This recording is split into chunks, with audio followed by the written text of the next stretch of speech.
এই কাণ্ড যারা ঘটাইছে তাদেরকে গ্রেপ্তারের সর্বোচ্চ চেষ্টা বিদ্যমান এবং বর্তমানে লাশ পোস্টমর্টেম হচ্ছে। বাগেরহাটের নিজামুদ্দিন শান্ত নামে ৪২ বছর বয়সী এক আইনজীবীকে কুপিয়ে হত্যা করেছে দুর্বৃত্তরা। শুক্রবার গভীর রাতে শহরের হাড়িখালি তেঁতুলতলা এলাকায় এই ঘটনা ঘটে। নিহত নিজামুদ্দিন বাগেরহাট জেলা আইনজীবী সমিতির সদস্য এবং সদর উপজেলার পশ্চিমবাগ গ্রামের সন্তান। এইদিকে পুলিশ জানায়, চেম্বার শেষে রাতে মোটরসাইকেলে বাড়ি ফিরছিলেন নিজামুদ্দিন। পথে একদল দুর্বৃত্ত তার পথ রোধ করে ধারালো অস্ত্র দিয়ে এলোপাতাড়ি ছুরিকাঘাত করে পালিয়ে যায়। পরে স্থানীয়রা উদ্ধার করে বাগেরহাট জেলা হাসপাতালে নিয়ে গেলে কর্তব্যরত চিকিৎসক তাকে মৃত ঘোষণা করেন। তাহলে মর্গে প্রেরণ করলাম এবং এই কাণ্ড যারা ঘটাইছে তাদেরকে গ্রেপ্তারের সর্বোচ্চ চেষ্টা বিদ্যমান এবং বর্তমানে লাশ পোস্টমর্টেম হচ্ছে।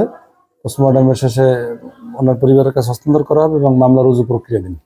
অতিরিক্ত রক্তক্ষরণের কারণে তার মৃত্যু হয়েছে বলে জানিয়েছে পুলিশ। তবে ঠিক কী কারণে এবং কারা এ হত্যাকাণ্ড ঘটিয়েছে তা এখনও নিশ্চিত হওয়া যায়নি।